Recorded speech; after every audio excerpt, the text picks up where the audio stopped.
estou dando continuidade ao vídeo, e falarei sobre a manipulação da água de uma forma sobrenatural, e também de como as bruxas controlam o elemento terra, consagrando essa matéria pelos poderes das trevas. Falarei das diversas formas angelicais que são estranhas aos olhos da humanidade. Falarei do dom de línguas estranhas, sobre os sinais e maravilhas, e as manifestações do Espírito Santo dentro da Igreja. Falarei das manifestações espirituais causadas por Deus, e as que são causadas pelos homens, e sobre as suas diferenças e propósitos. Falarei sobre o mistério do arrebatamento de espírito e de sentidos, que acontecem no momento dos cultos das igrejas. Falarei sobre os dois lados ocultos de cair no poder, sobre a sua forma negativa e a sua forma positiva. Falarei da projeção astral, que é uma imitação do arrebatamento de espírito, e sobre os 3 tipos de soberbas que não agrada a Deus. Falarei sobre o discernimento entre o certo e o errado, e saber diferenciar o que é luz e o que é trevas. Falarei sobre o joio e o trigo que estão sobre todas as igrejas do planeta. Começarei falando de como as bruxas manipulam a água. As bruxas que alcançam um nível profundo no ocultismo, elas conseguem caminhar sobre as águas sem afundar. Tem casos em que um espírito maligno está segurando a bruxa pelo tronco para ela não se afundar. Isso é para as bruxas mais fracas, porque as de nível mais avançados não precisam de auxílio de um demônio para realizar essas coisas. Há aquelas que têm magias em seus pés, podem flutuar por cima das águas sem auxílio de qualquer demônio, porque é um dom que elas recebem das trevas. E tem aquelas que não flutuam em cima das águas, mas podem caminhar por cima como se estivessem pisando em terra. Essas têm uma corrente de ar que sai dos seus pés, que ao entrarem em contato com a água, faz a parte onde elas pisam se transformar em gelo. É somente aquela parte onde elas pisam que se transformam em blocos de gelo, facilitando as suas caminhadas sobre as águas. Aonde elas pisam, acontece a materialização da água do estado líquido para o estado sólido. As bruxas com as suas mãos conseguem fazer uma vasilha de água se transformar em gelo, e depois fazer a gaseificação do gelo fazendo-se transformar naquela fumaça de ar branca. As bruxas conseguem controlar a água através da magia, criando ondas gigantes no mar. Acalmam as águas e fazem a tempestade. Elas fazem as águas subirem igual fumaça até se armazenar nas nuvens, e depois cair em forma de chuvas, o famoso ciclo da água da natureza. Para as bruxas é fácil fazer essas coisas. As bruxas também fazem as águas dos rios se transformarem em enchentes nas ruas e em casas. Isso se chama manipulação de matérias. As bruxas manipulam os animais marinhos ou dos rios, controlando-os através da magia para atacarem as pessoas em barcos, canoas e navios. As bruxas controlam os espíritos malignos das águas, para causarem acidentes em navios e barcos, e também para afogarem as pessoas em rios, lagos e mares. Tem magias que formam buracos de águas, ou ondas que afogam as pessoas para baixo, e tem vezes que o próprio demônio das águas em parceria com as bruxas captura a pessoa na água, e quando isso acontece, o maior nadador não consegue escapar das garras desses demônios marinhos ou de água doce. As bruxas conseguem controlar os demônios através da magia, ou é porque eles são submissos a elas. Isso não é verdade na hierarquia espiritual. Qualquer demônio, por mais fraco que seja, é maior do que qualquer feiticeiro por ser feito de matéria que morre e volta ao pó. Diferente dos demônios que nunca morrem. Como funciona essa parceria dos demônios de fazer aquilo que as bruxas querem? Eles obedecem à ordem do seu chefe, que manda eles auxiliarem as bruxas que trabalham para o líder do projeto que atua no campo da bruxaria. As bruxas também manipulam a matéria chamada a terra. Elas podem consagrar uma parte da terra, e nesse lugar fica perigoso igual a algumas partes das florestas que ficam assombradas. As bruxas consagram territórios como casas, quintais, bairros e avenidas. Por isso que os bairros ficam perigosos com muitos assassinatos, homicídios, vícios e prostituição, e até as igrejas que não oram têm dificuldades de ficarem abertas em terras consagradas malignas. Ninguém quer congregar na igreja, porque o terreno está sendo manipulado pelas bruxas, e a igreja sem autoridade não tem força para evitar isso. As bruxas controlam a terra consagrada, e a igreja que não ora é atacada pelos demônios. Falarei sobre um mistério que acontece na igreja que muitos não entendem, sobre o dom de arrebatamento que alguns homens conseguem realizar na igreja, pedindo para o anjo arrebatar a pessoa para o céu ou o inferno. Pediram-me para falar sobre esse assunto, e perguntaram se tem base bíblica, porque não encontram na Bíblia comuns dos dons do Espírito Santo. Sobre o dom do arrebatamento, não irão achar algum dom que se chama dom de arrebatamento, porque é outro nome que se dá a esse mistério dentro da Bíblia. Esse dom se chama sinais e maravilhas, e não dom de arrebatamento. Perceba que a Bíblia não fala na palavra sinal, e sim em sinais, que está no plural, o que significa que vários sinais podem acontecer no meio do povo de Deus. Se a Bíblia falasse em sinal que está no singular, seria apenas um tipo de sinal. Já sinais significam vários. Quais são os tipos de sinais? A Bíblia não fala, mas ao dizer sinais, está relatando que pode operar vários sinais que não estão na mentalidade humana. O poder de Deus não está limitado àquilo que o homem acha que deve ser. A mente do homem é que não pode entender o modo como Deus pode trabalhar. Tem homens de Deus que pedem vários sinais na igreja para os crentes incrédulos aumentarem a fé, que são iguais a Tomé. Alguns sinais operados pelos homens de Deus são de fazer as pessoas verem anjos, e também contemplar as chamas de fogo espirituais caindo na igreja. Outro sinal é de o corpo da pessoa pegar fogo, colocar as mãos sobre uma pessoa e pedir para o espírito selar, ou a fazer receber o renovo e falar em línguas estranhas que já fazia muito tempo que não falava. Outro sinal é pedir para o anjo tocar na pessoa ou arrebatar o seu espírito. Tudo isso é um sinal que Deus está operando na igreja, e muitos crentes que já se conformaram dessas coisas não acontecer nas igrejas, quando vê isso acontecer, ficam escandalizados. A palavra maravilhas também está na Bíblia no plural, que significa várias maravilhas, e não uma forma apenas de operar maravilhas. A palavra maravilha é uma forma de operação que o próprio nome diz, que é para deixar a igreja maravilhada com a forma que Deus trabalha.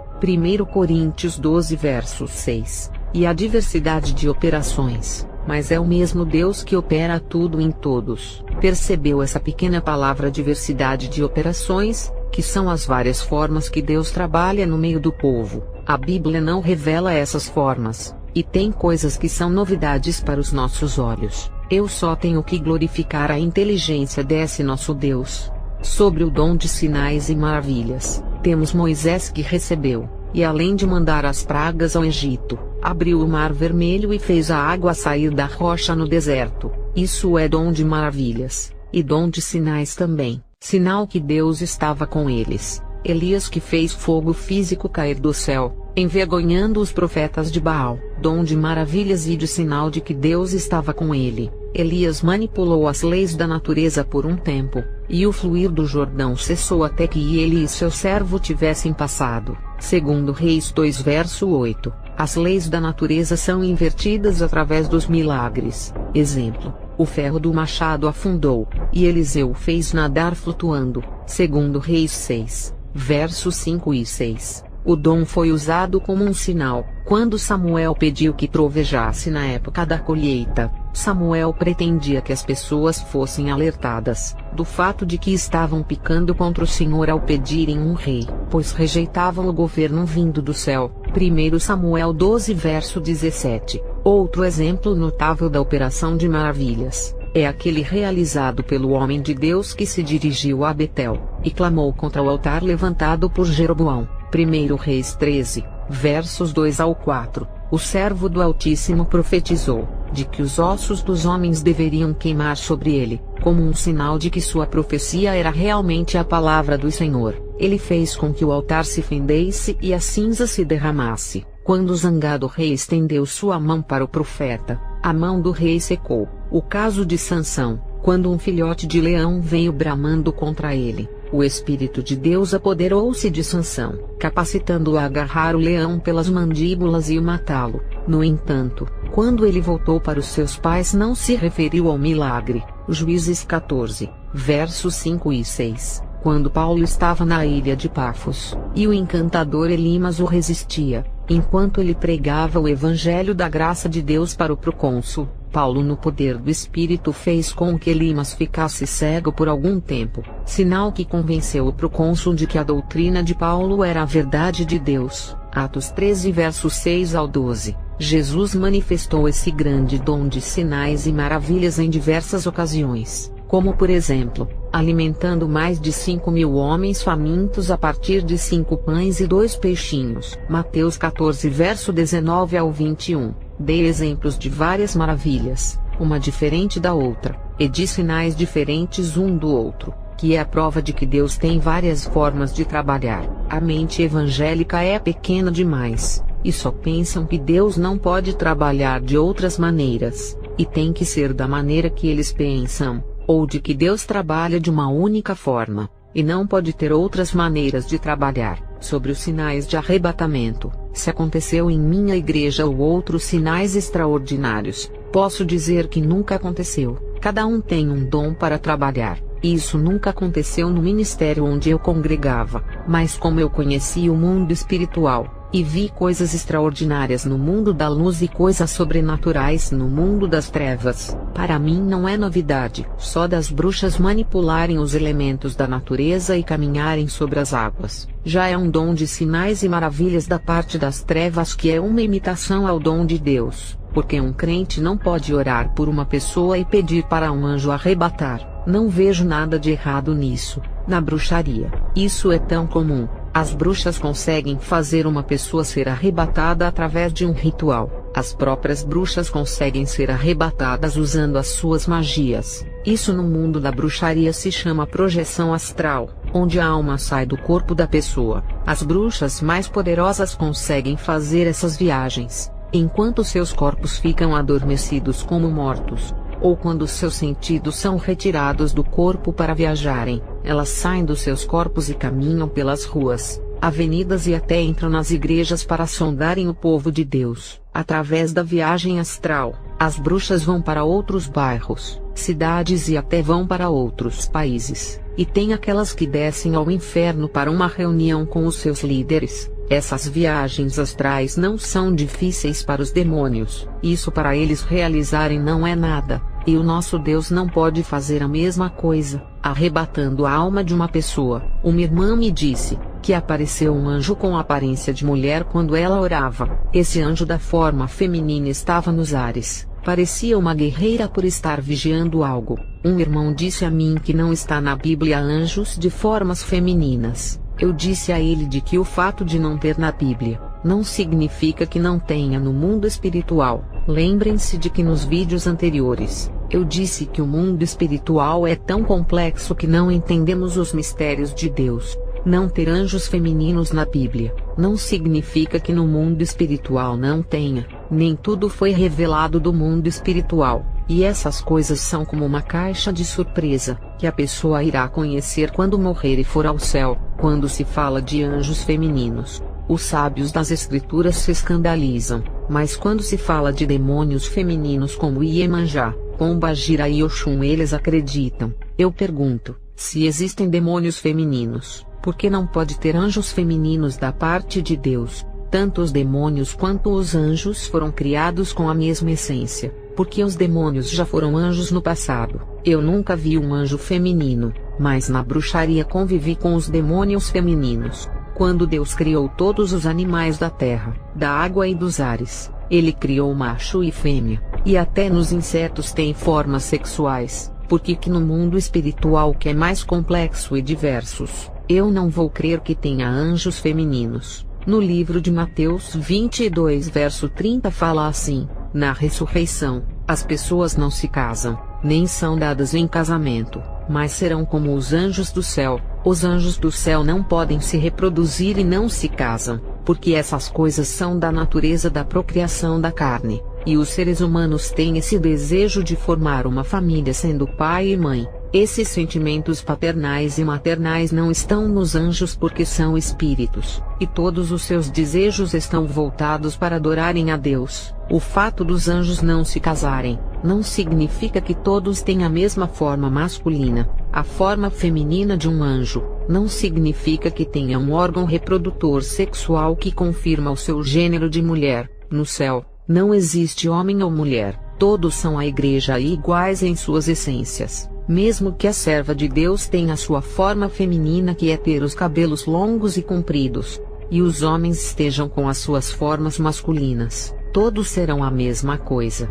e as barreiras dos gêneros sexuais caem naquele lugar glorioso, e nós quando estivermos no céu, não poderemos nos reproduzir independente se é homem ou mulher, seremos iguais aos anjos. Os anjos são espíritos, não um ser de carne que pode se multiplicar na terra se reproduzindo. Não importa se alguns anjos tenham as suas formas femininas, não são mulheres que podem reproduzir, não têm sexo e são guerreiras de Deus, porque os anjos femininos não podem se reproduzir. Isso não significa que não possam ter as suas formas femininas. Os 4 animais do Apocalipse têm formas de animais, e nem por isso são animais irracionais por terem essas formas. Eles são anjos de uma classe especial no céu. Os anjos têm várias espécies, e tem classes angelicais no céu a qual ninguém nunca viu. Os 4 animais que o apóstolo João viu, são de uma classe diferente de outros anjos. São 4 anjos muito especiais, e as suas formas não significam que são como os animais da nossa terra.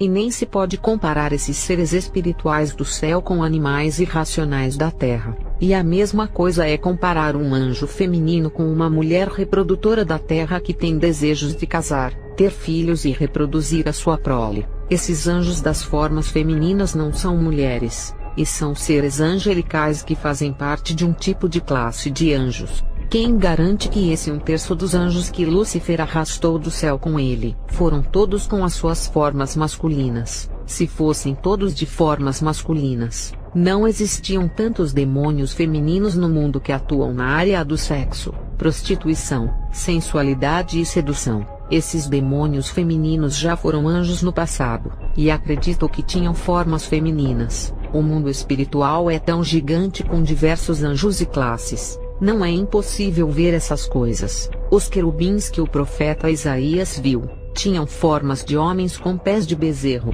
Nesse universo dos seres espirituais de várias formas, não podemos duvidar de nada, apesar de nunca haver. Sobre o assunto de manifestações espirituais, irei relatar. No dia de Pentecostes aconteceu uma manifestação espiritual. A Bíblia nunca proibiu esses eventos iguais, muitos dizem. O problema que estava acontecendo foi a falta de controle de quem era possuída pelo Espírito Santo, e os cultos que deveriam ser para a edificação dos crentes e novas conversões para aumentar o número de membros. Foram cultos de manifestações espirituais que estavam trazendo escândalos aos ímpios que nada entendiam. Essa forma de perder o controle levou o apóstolo Paulo a não proibir, mas pedir que se controlasse ao receber o Espírito Santo, para que não houvesse desordem nos cultos. Essa forma de cultuar sem deixar-se descontrolar pelo poder de Deus, foi para que os ímpios não se escandalizassem. O apóstolo se preocupava mais em usar estratégia de ganhar essas almas, nem que fosse preciso reter o Espírito Santo da igreja. No livro de 1 Coríntios 14 no verso 40, porém que tudo seja realizado com ordem e decência. No livro de 1 Coríntios 14 verso 19, no entanto, prefiro falar 5 palavras que venham entender, para que possa instruir os outros do que 10.000 palavras em línguas estranhas. Um culto de manifestação espiritual edifica os que recebem o Espírito Santo, mas não edifica os ímpios que nada entendem. 10.000 palavras faladas em línguas estranhas não vão edificar quem está ouvindo, e os ímpios não podem se converter por não entenderem. No livro de 1 Coríntios 14 verso 3 e 4, aquele que prega a palavra edifica, exorta e consola, e o que fala em línguas estranhas edifica-se a si mesmo, e não mais ninguém. Mas o que profetiza edifica a igreja. No verso 2 desse mesmo capítulo, fala que quem fala em línguas estranhas não fala aos homens, senão a Deus, porque ninguém entende, e em espírito fala em mistério. e o apóstolo disse que é melhor não falar em línguas estranhas, mas na língua que todos venham a entender para edificação, principalmente os ímpios que precisam ouvir a mensagem. Ele estava preocupado muito mais em conversão do que nas manifestações espirituais. O apóstolo fala que o mais importante no culto não é a manifestação, onde todos começam a falar em línguas estranhas que ninguém entende. Essas coisas só trazem benefício para os que recebem o Espírito Santo. Esses cultos de buscar essas manifestações são bons em noite de vigílias para quem vai buscar os dons. Em cultos onde os ímpios não entendem essas coisas, não é bom ter. Em vigílias que os ímpios não vão querer perder noites de sono para ir, é a ocasião especial em fazer esses cultos. A igreja pode fazer um culto de busca do Espírito Santo, desde que seja uma vigília com portas fechadas, somente para os membros que compreendem as coisas de Deus. Esses cultos têm que ser proibidos para os ímpios que irão zombar e escarnecer, e até blasfemarem contra o Espírito Santo comparando com os centros espíritas. Os cultos de manifestações são mais para a edificação pessoal de cada um que vai com o propósito, primeiro, porque edifica a si mesmo, e segundo, falar em línguas se comunica com Deus, e não com os homens que estão ali. Em nenhum momento Paulo proibiu o falar em línguas. No verso 18 ele fala: "Dou graças ao meu Deus porque falo mais línguas que todos vós." Aqui o apóstolo diz que fala variedades de línguas estranhas, e nem por isso ele usava por não trazer edificação aos ouvintes, a não ser para ele próprio que fala.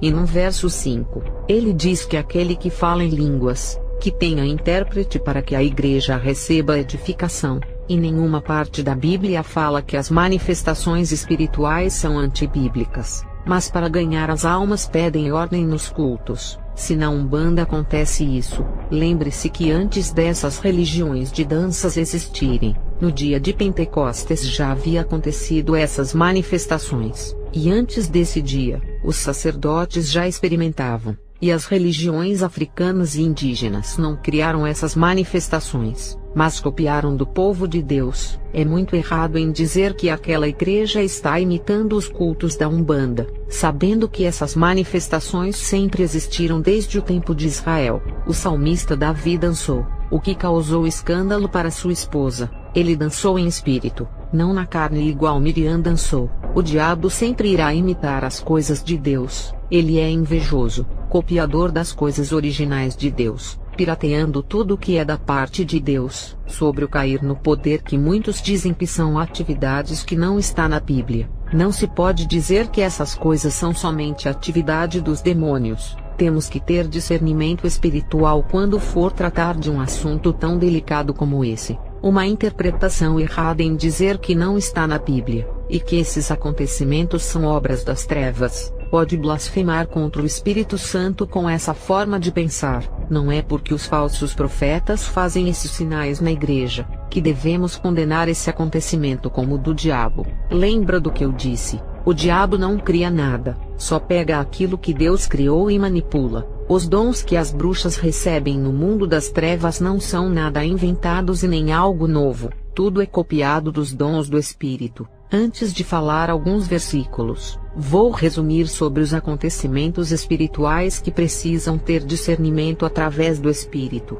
e não dos olhos. A presença de Deus pode estar muito forte naquela congregação, ao ponto de uma pessoa cair. Isso é diferente desses espetáculos que os pastores da prosperidade fazem, de querer derrubar as pessoas com o vento de suas mãos. Na Bíblia não relata de homens que derrubaram outros através da unção, mas fala que caíram pela presença da glória do próprio Deus. Todos os que caíram no chão foi por causa da presença de Deus, que foram os casos dos profetas Daniel e Ezequiel, e os sacerdotes que sentiram a glória de Deus e não puderam ficar de pé. Nenhum homem aparece como super-herói fazendo as pessoas caírem ao chão. As bruxas também fazem isso, formando uma corrente de vento em suas mãos, e conseguem empurrar as pessoas para trás até caírem. Os falsos profetas fazem isso, como marca de suas propagandas para atraírem multidões ao seu ministério. Isso para eles são uma forma de arrebanhar multidões para terem lucros em seus shows, e assim venderem as suas reuniões para outros ministérios. A igreja que contratar um desses, gastará milhões para ter a sua presença que custará a preço de ouro em qualquer lugar.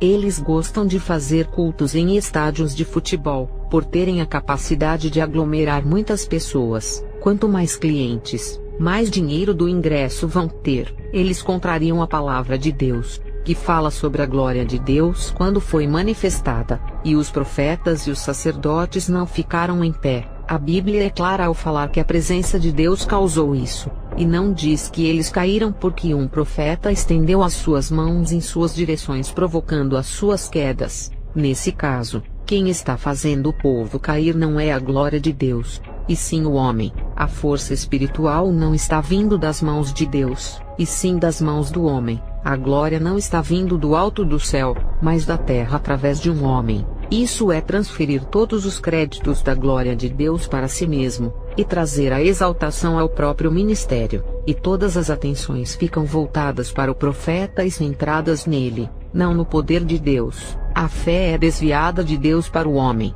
Não estou dizendo que um homem de Deus não consiga fazer uma pessoa cair ao chão através de suas mãos. Se ele apontar o dedo em direção a qualquer pessoa, irá sair fogo de suas mãos. Quando era bruxa, ao entrar nas igrejas eu vi isso acontecer. O que eu quero que entenda é que, derrubar as pessoas para trás para provar que é um ser sobrenatural, não é a característica de um servo de Deus que não procura se exaltar. E se uma pessoa chegar a cair perto dele, foi porque aconteceu de uma forma natural sem ele forçar. Iguais os falsos profetas que causam os seus malabarismos. Eu acredito que quando a presença de Deus está forte na vida de um vaso, a pessoa ao se aproximar, sente essa unção. Eu conheci um homem de Deus, que ao se aproximar das pessoas, a presença de Deus era tão forte que o povo caía no chão. Isso não era ele querendo ser um super-homem para derrubar as pessoas. As pessoas caíam naturalmente sem ele forçarem nada, pois a presença do Espírito Santo que estava sobre ele era muito forte. Um homem humilde que mora em uma casa simples da favela, do mesmo modo que a glória de Deus estava no templo dos sacerdotes que encheu a casa feita por mãos dos homens. Porque a glória de Deus não pode encher uma casa de carne feita pela mão dele próprio. Não podemos crer que todas as manifestações são atividades diabólicas, baseando naquele versículo que no fim dos tempos os falsos profetas operariam grandes sinais e maravilhas. Mas Deus prometeu que nos finais dos tempos derramaria o seu Espírito também. O diabo está se aproveitando do cumprimento da passagem de Joel, e imitando o Espírito Santo, e temos que vigiar para não blasfemar falando aquilo que não sabemos, apenas se baseando em convicção de fé, e no limite do conhecimento de uma mente que ainda não chegou além daquilo que Deus permitiu conhecer. Não julgar pela aparência denominacional ou ministério, mas ter o discernimento de Deus sobre as coisas. Exemplo: uma igreja corrompida de 50 membros, sendo enganada pelas manifestações dos demônios, pode ter uns 2 membros que estão livres das manifestações, e são usados pelo Espírito Santo como atalaias de Deus. Sempre tem uns poucos que não se corrompem, e são como pequenas luzes no meio de uma multidão que estão ali para despertar o povo do sono. No tempo do povo de Israel, Deus levantava apenas um homem para trazer o povo rebelde ao seu caminho. Assim foi como Jeremias, Oséias, Joel, Miqueias, Sofonias, João Batista e outros. Apenas um homem desses já era o suficiente para trazer o povo ao arrependimento, e acender as chamas do avivamento. E hoje não é diferente. Deus pode levantar um obreiro em uma congregação de 100 membros, e trazer todo o povo ao arrependimento. Deus não escolhe por raça e nem por estatura, nem pela condição financeira e nem pela aparência. Agora irei provar as manifestações dentro das Escrituras. Dizer que o cair no poder não está na Bíblia é um equívoco. No livro de 2 Crônicas 5, no verso 13 a 14, em seguida, toda a casa se encheu da nuvem da glória de Deus de tal maneira,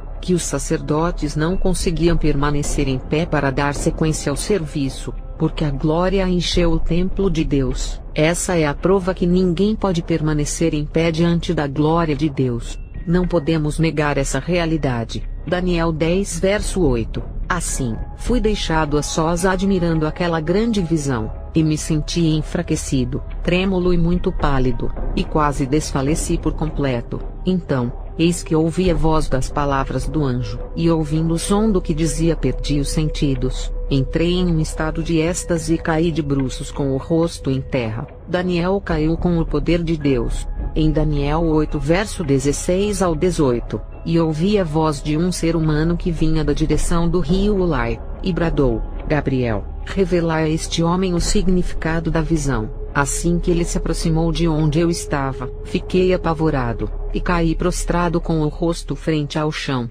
Mas ele me acudiu e explicou-me: Entendei, ó filho do homem, eis que esta visão se refere aos tempos do fim. Enquanto ele falava comigo, eu com o rosto em terra fiquei atordoado e em êxtase. Então ele tocou em mim e me ergueu. Daniel 10 verso 17. Como posso eu, teu servo, conversar contigo, ó meu Senhor? Minhas forças se desvaneceram, e mal consigo respirar. Quando a glória de Deus entra em contato com o homem, as suas carnes não resistem por terem a natureza do pecado, e perdem as forças, toda a estrutura corporal, e até as pernas ficam trêmulas e não se pode ficar em pé, já que as pernas fazem parte da coluna do corpo. Ezequiel 3, verso 23 e 24. Sem demora, me levantei e desci ao vale, e a glória do Senhor estava ali, como a glória que contemplei junto ao rio Quebar. Diante da sua presença caí com o rosto em terra. Entretanto, o Espírito entrou em mim e fez com que eu pudesse me sustentar em pé. Ezequiel caiu com o rosto em terra. Não está falando que ele prostrou o rosto em terra, igual em Ezequiel 1 verso 28. O aspecto geral do fulgor ao seu redor lembrava o aspecto de um forte arco-íris, quando a chuva passa e o sol surge por detrás das nuvens. Assim era todo o esplendor ao seu redor. Esta, pois, era a aparência da glória de Deus, o Senhor. Quando contemplei tudo isso, prostrei-me com o rosto rente ao pó da terra. Foi quando ouvi uma voz a me chamar.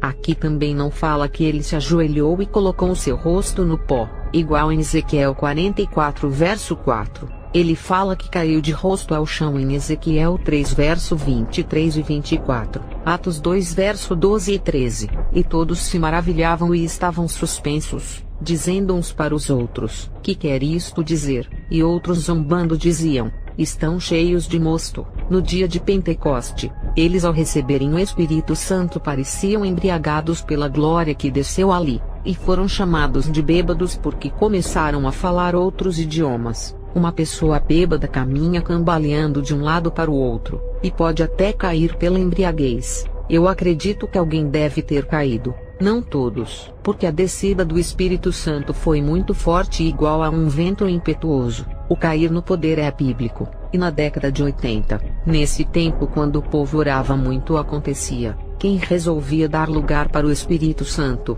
era tomado por uma forma sobrenatural que o corpo estremecia e as pernas enfraqueciam, fazendo as pessoas caírem no chão. Isso é uma legalidade que a pessoa dá para ser usada, e o Espírito Santo respeita o querer da pessoa. Em 1 Coríntios 14 verso 32, o espírito dos profetas está sujeito ao controle dos próprios profetas. Quem dá lugar a Deus, vai ter uma manifestação, e a pessoa que não dá pode até sentir a presença, mas fechou a possibilidade de ser tomado. No mundo espiritual é assim, tudo é na base de abrir a legalidade. Quando a casa se enche da glória de Deus, quem dá lugar não resiste à presença do seu espírito, nem as bruxas resistem ao entrar em igrejas cheias da glória de Deus. Há aquelas bruxas que fugiam e conseguiam escapar da presença de Deus, não sentiam o impacto, e aquelas que permaneciam nos cultos não resistiam à glória de Deus, caindo ao chão manifestadas. A casa cheia da glória de Deus na qual ninguém resiste à sua presença.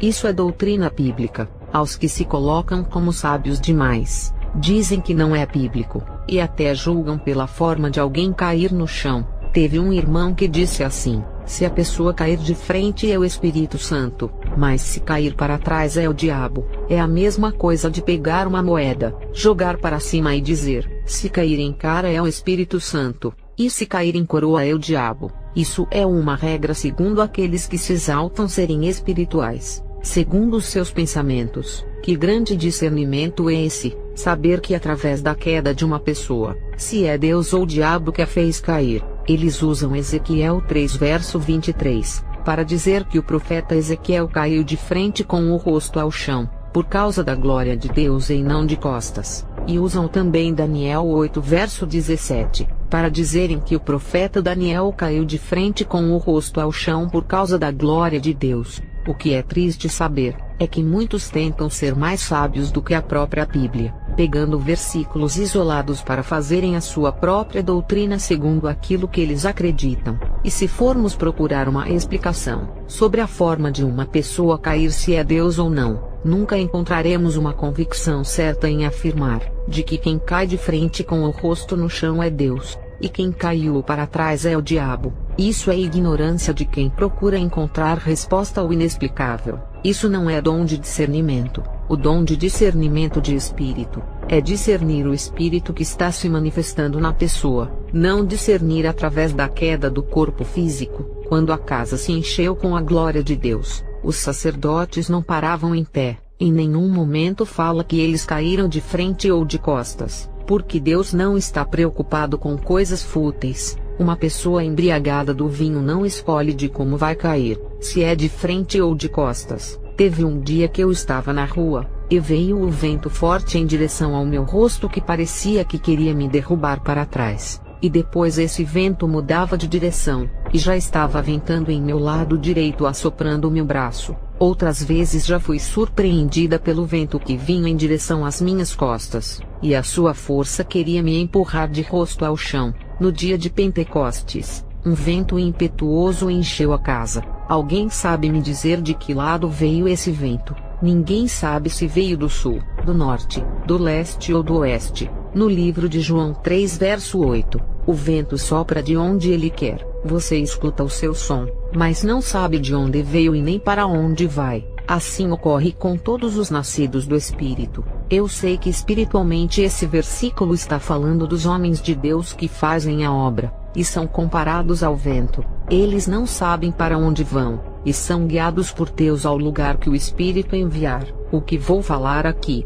não é sobre a missão dos homens de Deus que fala nesse versículo, e que eles não sabem para onde vão e ficam na direção de Deus para tudo. Irei falar sobre a direção do vento que sopra por onde ele quiser, dentro de um culto de busca da presença de Deus. E quando esse vento entra na casa de oração, ele sopra nas costas do crente e derruba ele para frente com o rosto no pó. E se o vento quiser, sopra no rosto do crente atingindo a sua frente e derruba ele para trás. Assim ele fará conforme a direção que vem. E se o vento escolher atingir o lado esquerdo e derrubar o crente para o lado direito, assim o fará. O vento sopra onde quer, e escolhe em qual direção vem. Ninguém sabe de onde vem o vento, se é do norte, sul, leste ou oeste. Uma tempestade pode lhe pegar tanto de costas como de frente, e o lançar para longe. No dia de Pentecostes, um vento impetuoso encheu a casa. Ele veio do céu, mas de que lado do céu? Do norte, sul, leste ou oeste desse gigantesco céu. Uma pessoa que é arrebatada não escolhe a forma de como irá cair ao chão. Uma pessoa ao receber o Espírito Santo de uma maneira tão forte, as suas pernas perdem as forças e ela não poderá escolher a forma que irá cair, se é de frente, de lado ou de costas. Os soberbos de espíritos dizem que não podem cair para trás, só de frente com o rosto ao chão, querendo ensinar a Deus a forma de como o corpo deve cair. Deus não pode realizar nenhuma manifestação sobrenatural que não esteja de acordo com aquilo que eles acreditam. E se Deus quiser operar uma manifestação espiritual no meio do povo que não está escrita na Bíblia, isso é obra do diabo. Para esses é como se o poder de Deus ficasse limitado somente dentro das Escrituras. Ele não pode fazer nada que não esteja na Bíblia, que é apenas um minúsculo pontinho do seu conhecimento. Ele é Deus, o seu poder é infinito, e faz o que bem querer e na hora que quiser. Antes das Escrituras existirem, ele já era Deus. Antes de ele entregar a primeira lei a Moisés, já operava os seus sinais na terra. Antes das doutrinas do Antigo e Velho Testamento da Bíblia existirem, ele já era a palavra e a fonte da verdade. e já fazia coisas extraordinárias antes da inspiração das Escrituras. A Bíblia nunca limitou a Deus operar apenas em uma forma que não possa fazer nada que não esteja na Bíblia. O seu poder é grande, e ele ultrapassa os 66 livros da Bíblia em suas operações. Deus tem várias formas de trabalhar na sua obra que nunca chegou ao conhecimento à mente dos homens. É por causa da ignorância de alguns soberbos que falam blasfêmias das coisas espirituais que não entendem, que impede o agir de Deus em suas vidas. Todas as manifestações que acontecem nas igrejas estão sendo associadas aos demônios, dando crédito a esses espíritos e diminuindo a cada ano o poder de Deus. Ele não pode mais usar ninguém de uma forma extraordinária, que segundo os sábios já é motivo de desconfiar, preferindo acreditar em um Deus feito de gesso. O Deus que eles creem tem mãos, mas não pode operar, tem pernas e não pode caminhar entre o povo. Tem boca e não pode revelar, profetizar e nem falar. Se isso acontecer, já não é Deus, porque eles creem em um Deus estátua, uma imagem que representa suas igrejas. No livro de Atos 2, versos 17 e 18, nos últimos dias disse Deus, derramarei o meu espírito sobre toda a humanidade, os vossos jovens terão visões, e os vossos velhos sonhos, os vossos filhos e filhas profetizarão. E derramarei o meu espírito sobre os seus servos e servas, confirmando o livro de Joel 2 verso 28, que fala que no fim dos tempos essa promessa de derramamento do Espírito Santo será cumprida. E teve um teólogo que disse, que nos finais dos tempos seriam marcados com os falsos dons, manifestações espirituais dos demônios e com o falso mover do Espírito, baseado em Mateus 24 verso 24. Pois se levantarão falsos cristos e falsos profetas, e apresentarão grandes milagres e prodígios, para se possível iludir até mesmo os eleitos. Mas esqueceu de falar que nos finais dos tempos, Deus derramaria o seu Espírito Santo em oposição a esses demônios. Se os falsos profetas recebem autoridade das trevas, os filhos da luz recebem autoridade do Espírito Santo para combatê-los. Aqui se repete a batalha espiritual que Moisés teve com os magos de Faraó. Se para os filhos das trevas tem promessas que irão operar grandes milagres, também tem promessas para os filhos de Deus que irão operar grandes sinais. A passagem de Joel 28 se cumpre em nossos dias. Só quem tem fé receberá, e quem tem sede buscará isso. E tem crente que não acredita que isso é possível, e associam todas essas coisas às atividades dos demônios. E muitas pessoas vão para o inferno por causa da língua, de falarem sobre as coisas que não sabem e não têm conhecimento. Eles julgam as coisas sobrenaturais segundo aquilo que acreditam, para fortalecerem ainda mais as suas crenças. Nem tudo aquilo que pensam que está certo significa que está certo. Somos pessoas limitadas no saber das coisas de Deus, e não sabemos tudo o que acontece no mundo espiritual. Essa é uma realidade que os soberbos não aceitam, por não terem conhecimento sobre todas as coisas sobrenaturais. Teve um dia que o meu pastor falou uma coisa relacionada às coisas espirituais, usando um versículo da Bíblia. Eu conversei com ele a respeito desse versículo tão complicado de entender, porque Deus já havia me revelado a profundidade dessa passagem. Eu comentei com o meu pastor, e ele entendeu que a revelação que Deus me mostrou a respeito daquela passagem tinha sentido, e que ele estava enganado em interpretar aquela passagem daquela forma. Ele disse que aprendeu com o seu ex-pastor daquela forma, e reconheceu os seus erros doutrinários e aceitou a correção. Se ele fosse soberbo, não abriria mão dos seus ensinos por causa de um membro. Tem muitos líderes que se consideram maiores no conhecimento do que todos os membros, e não aceitam que alguém saiba mais do que eles. E a realidade é que nenhum líder, por mais que tenha um grande conhecimento na Bíblia, nunca saberá de todos os assuntos, podendo recorrer a algum membro que Deus o revelou. O pastor que não reconhece a sua limitação no saber de todas as coisas, ele não tem humildade de espírito. Existem vários tipos de soberbos na vida do crente: a soberba espiritual, ministerial e intelectual. A soberba espiritual vem quando o crente começa a viver uma vida de oração fazendo vigílias e jejuns, e quando começa a receber muitos dons do Espírito Santo.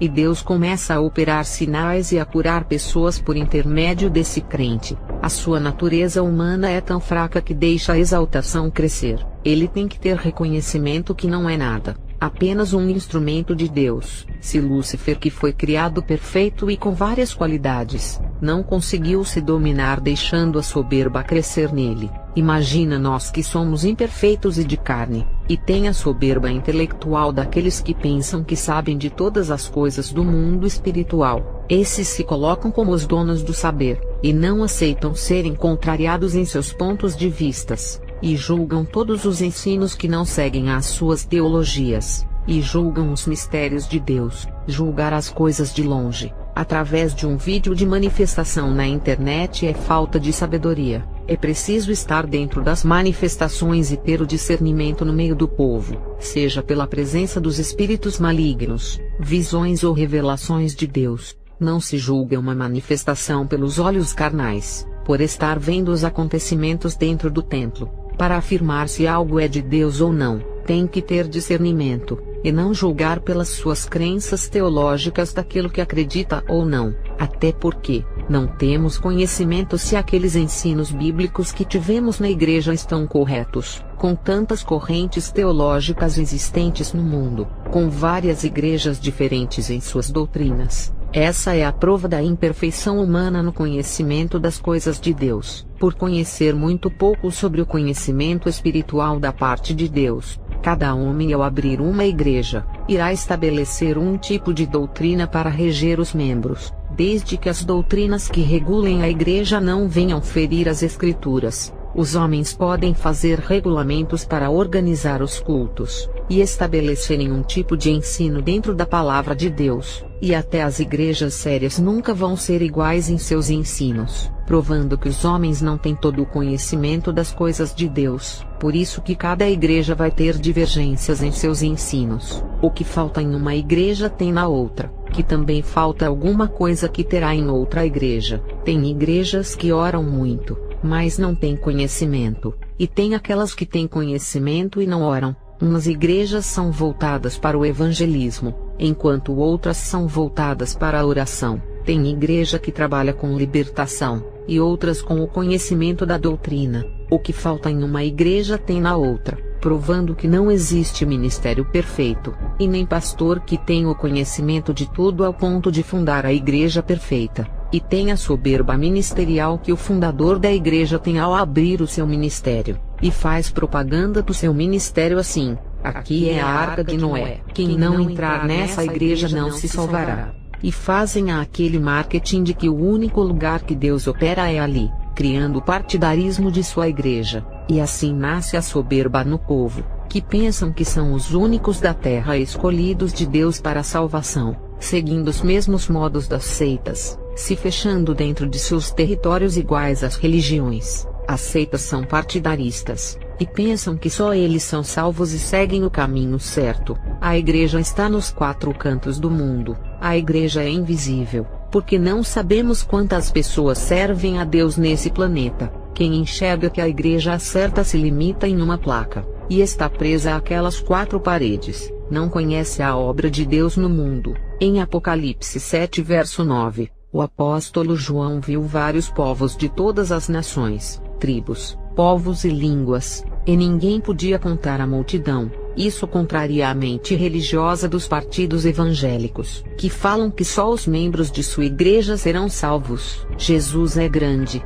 e o seu plano de salvação alcançará o planeta inteiro, que não se pode contar a multidão dos salvos. Essa palavra que falam, aqui é a arca de Noé, só os daqui que serão salvos. É como se falasse, Deus só pode salvar um povo de uma vila, ou um povo que congrega dentro desse templo, e não pode salvar mais ninguém fora desse rebanho. Essas coisas que dizem, está contrariando a visão que o apóstolo João viu, de ver várias tribos, nações e povos de línguas diferentes. Essa ideia de salvação se estende ao planeta inteiro, englobando todos os povos de diferentes línguas, raças, nações e tribos, aniquilando todo o religioso. Assim como Satanás não divide o seu reino, apesar de criar várias religiões, mas o propósito é o mesmo, de levar multidões para seu reino. Imagina o reino de Deus, que é uma igreja, e que engloba o mundo inteiro e não pode ser dividido em partidos religiosos. Pastor que diz: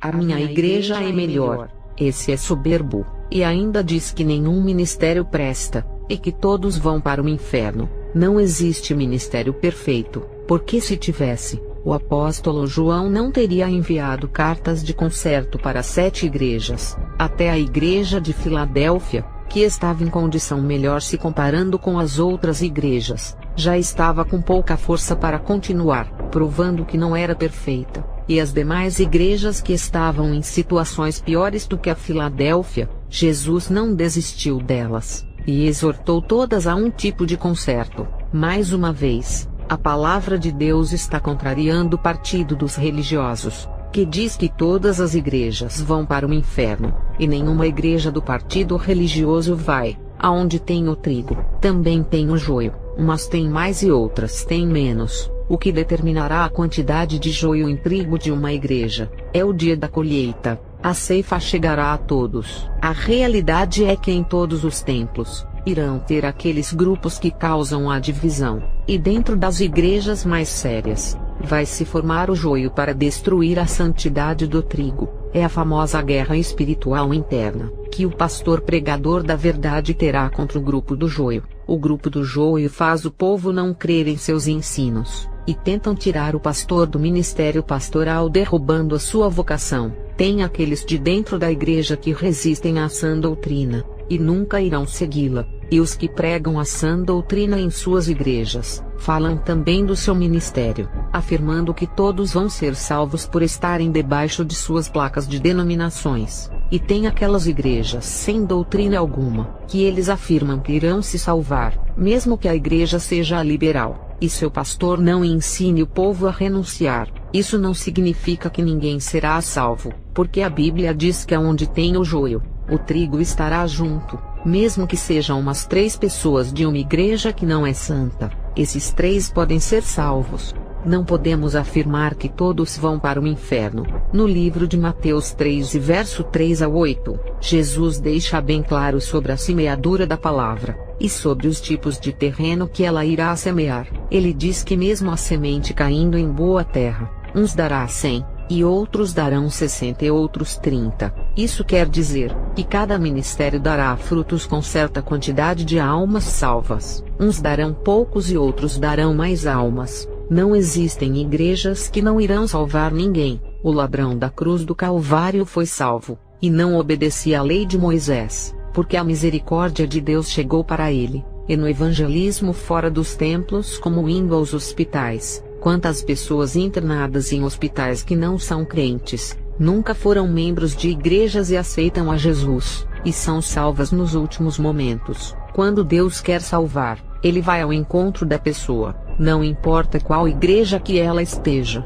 Eu fui salva dentro da casa de bruxaria cheia de livros diabólicos e imagens de demônios. A minha conversão a Deus foi em minha casa, território consagrado aos demônios e dominado por eles. Quando Deus veio ao meu encontro, Ele não quis saber o local onde eu me encontrava, e me resgatou de uma casa de feitiçaria, sem julgar o local de imundícia espiritual onde eu me encontrava. Segundo os partidaristas religiosos, Deus não pode salvar ninguém nesses lugares. Eu vi um caso em que Deus resgatou um maçom dentro da loja maçônica. Ele estava vazio e triste naquela reunião, e dentro do seu coração, pediu para Deus ir ao seu encontro, e o Espírito Santo não olhou o local onde ele se encontrava, e o tocou profundamente em seu coração. Ele se converteu dentro do seu coração, e nunca mais foi para a loja, se tornando um presbítero. Quando Deus quer resgatar a pessoa, Ele tira até do inferno. Ele é poderoso para fazer o que quiser.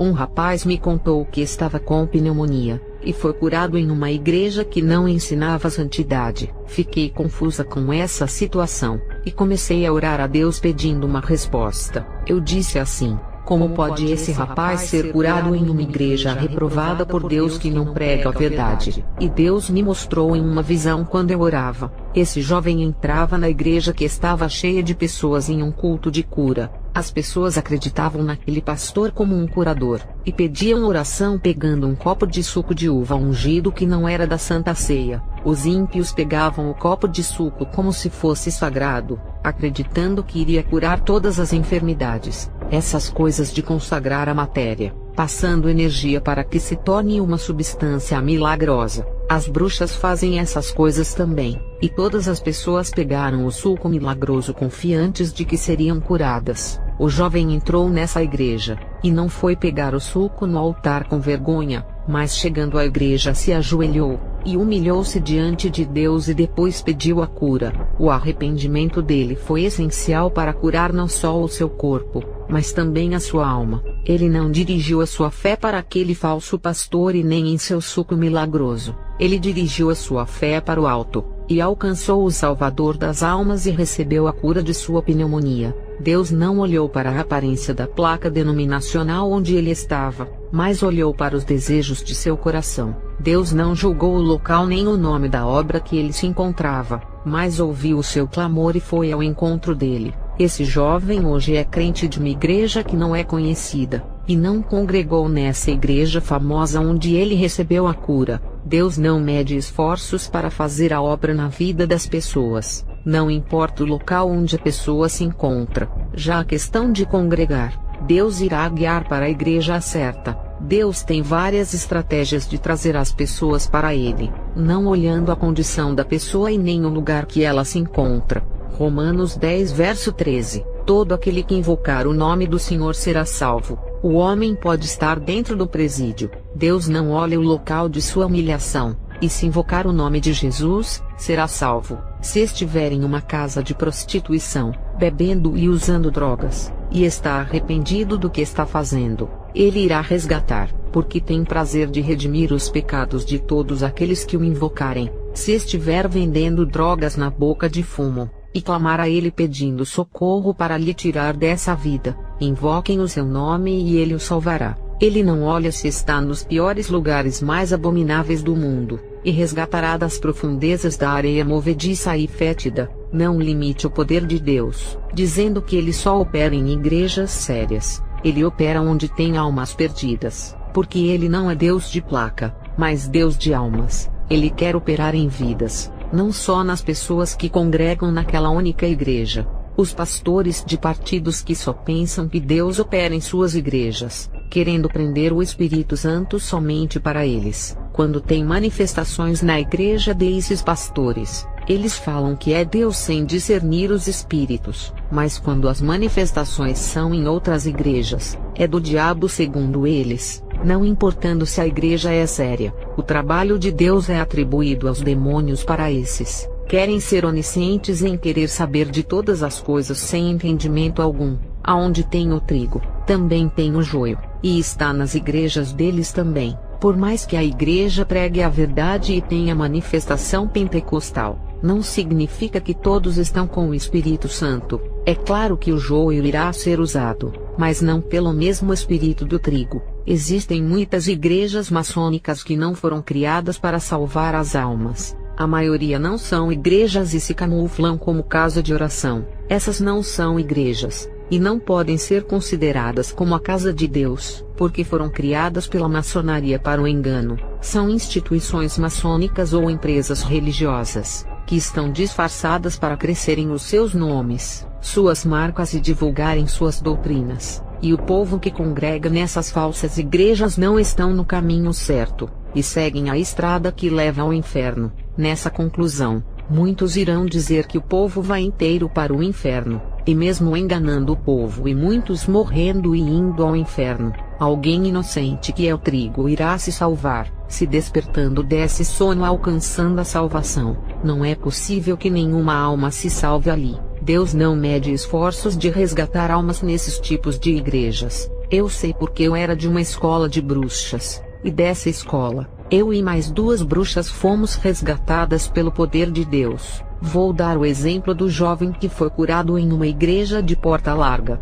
enquanto a maioria estava sendo manipulada pelo suco milagroso do pastor. E se Jesus voltasse para buscar a igreja, a maioria não iria subir por essa abominação. Já aquele jovem que estava no mesmo lugar, e dirigiu a sua fé a Jesus ignorando os métodos de cura daquele pastor. Esse jovem com certeza seria arrebatado se Jesus voltasse, porque direcionou a sua fé na pessoa certa, e não nos homens. No livro de Jeremias 17 verso 5, maldito é o homem que confia no homem, e faz da carne seu braço, e aparta o seu coração do Senhor. É muito perigoso afirmar que um ministério inteiro vai para o inferno, como se não existisse um trigo ali, até porque tem muitas pessoas escolhidas por Deus, que estão congregando em lugares que não agradam a Deus, mas estão ali por inocência e por falta de conhecimento. Atos 17 verso 30. Deus não leva o tempo da ignorância. Às vezes a pessoa é reta diante de Deus, mas é ignorante com respeito às doutrinas, e estão congregando em lugares que Deus não aprova. Se ele é inocente e for um homem reto, Deus o salvará, e não cobrará sobre aquilo que ele não tem o conhecimento, desde que seja separado do pecado. No livro de Lucas 12 verso 48, a quem muito for dado, muito será cobrado. Deus cobra mais daqueles que têm muito conhecimento e não o seguem. Congregar em um lugar sem ter conhecimento é uma coisa, agora, congregar em um lugar e ter o conhecimento do engano que está ali, e compactuar com os erros do ministério, já não é mais inocente e o faz consciente. Vou encerrar esse vídeo e continuar no outro.